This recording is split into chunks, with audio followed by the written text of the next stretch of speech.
بسم الله الرحمن الرحيم. السلام عليكم ورحمة الله وبركاته.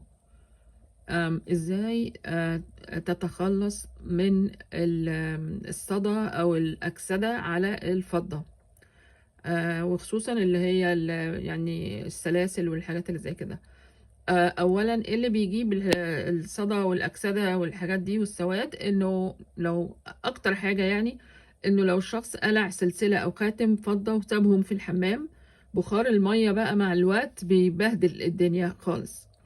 طب هنفترض ان في اكتر من قطعة، طبعا لو رحت للسايغ هيعملها على طول. بس لو ان في اكتر من قطعة، بدل ما تقف بقى فترة وتدفع فلوس يعني وكده، فانت وانت في البيت او وانت في البيت هتقدري تعملي الموضوع ده بمنتهى البساطة.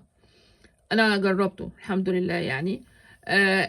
طبق عبارة عن طبق، يعني اي طبق غويط، والطبق الغويط ده هيتحط فيه يعني هيتحط فيه قطعة من الألمونيوم فويل، وديت لازم الناحية الفاتحة أو اللي بتلمع تبقى ناحيتك أنت لفوق، والناحية اللي مش فاتحة تبقى تحت. طيب وبعدين بعد كده، بعد ما هنغلف بيه بقى الطبق الغويط ده، هنحط المجوهرات اللي احنا عايزينها تتنضف، وبعدين هنحط عليها بيكربونات الصودا.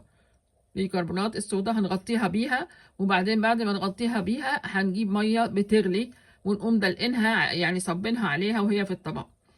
خلاص، ونسيبها شوية.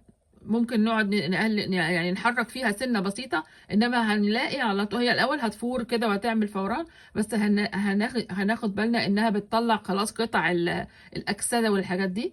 وبعدين بعد كده اول ما ممكن نضيف صودا تاني لو عايزين يعني.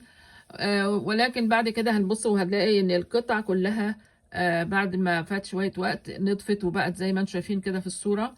بالنسبة لي بصراحة ده حللي مشكلة كبيرة. ومش هسيب ابدا عمري الفضة في الحمام او في البخار تاني. وان شاء الله كلنا نستفيد منها بإذن الله.